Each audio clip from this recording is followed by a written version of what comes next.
বৎসগণ, গতদিন আমরা প্রথম অধ্যায় অর্জুন বিষাদ যোগ আলোচনা করেছি। আজ আমরা দ্বিতীয় অধ্যায় সাংখ্যযোগ শিখব। বৎসগণ, জানো কি এই অধ্যায়ে মোট 72টি শ্লোক আছে। এবার মন দিয়ে শোনো, আমি কিছু গুরুত্বপূর্ণ শ্লোক ও তার অর্থ বোঝাচ্ছি। সঞ্জয় উবাচ তং তথা কৃপয়াবিষ্টমশ্রুপূর্ণা কুলেক্ষণম বিষীদন্তমিদম বাক্যমুবাচ মধুসূদনঃ। সঞ্জয় বললেন, অর্জুন করুণায় ভরা চোখে জল নিয়ে দুঃখ করছিলেন। তখন শ্রীকৃষ্ণ তাকে বললেন, কুতস্ত্বা কশ্মলমিদম বিষমে সমুপস্থিতম অনার্যজুষ্টমস্বর্গ্যমকীর্তিকরম অর্জুন। শ্রীকৃষ্ণ বললেন, হে অর্জুন, এই কঠিন সময়ে তোমার এই দুর্বলতা কেন? এটা মহৎ মানুষের কাজ নয়।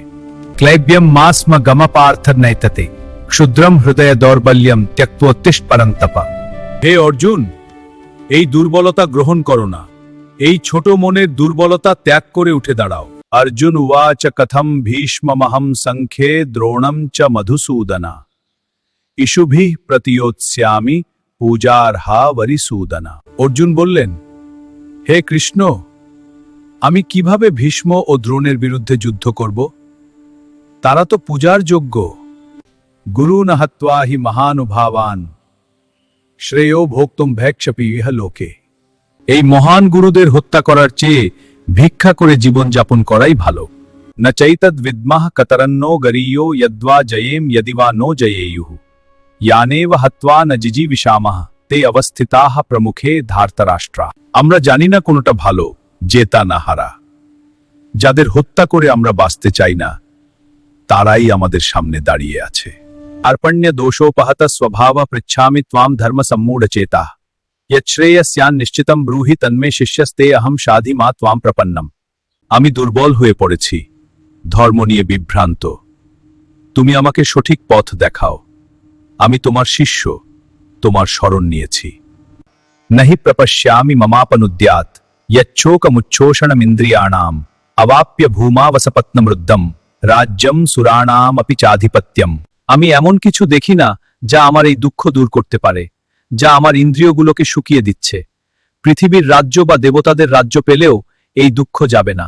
সঞ্জয় উবাচ এবম উক্ত্বা হৃষিকেশম গুড়াকেশ পরন্তপ ন যোৎস্য ইতি গোবিন্দম উক্ত্বা তূষ্ণী বভূহ।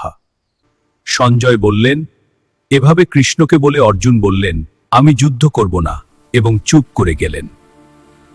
তমুবাচ হৃষিকেশঃ প্রহসন্নিব ভারত সেনয়োরুভয়োর্মধ্যে বিষীদন্তমিদম বচঃ।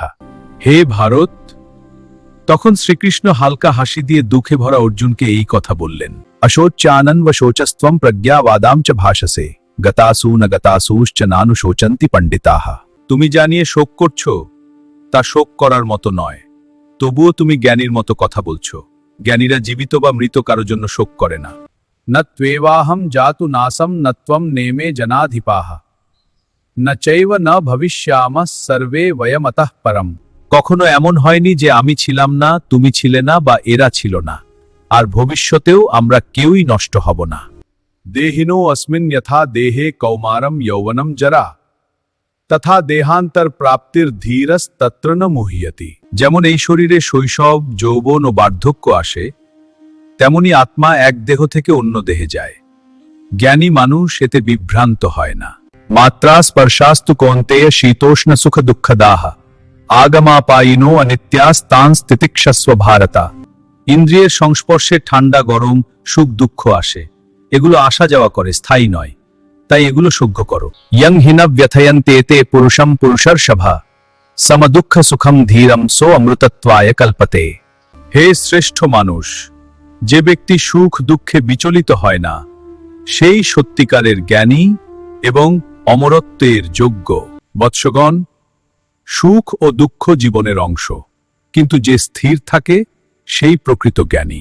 বৎসগণ, আজ আমরা সাংখ্যযোগের প্রথম পাঠ শিখলাম। পরবর্তী পাঠে আমরা আরো গভীর জ্ঞান অর্জন করব।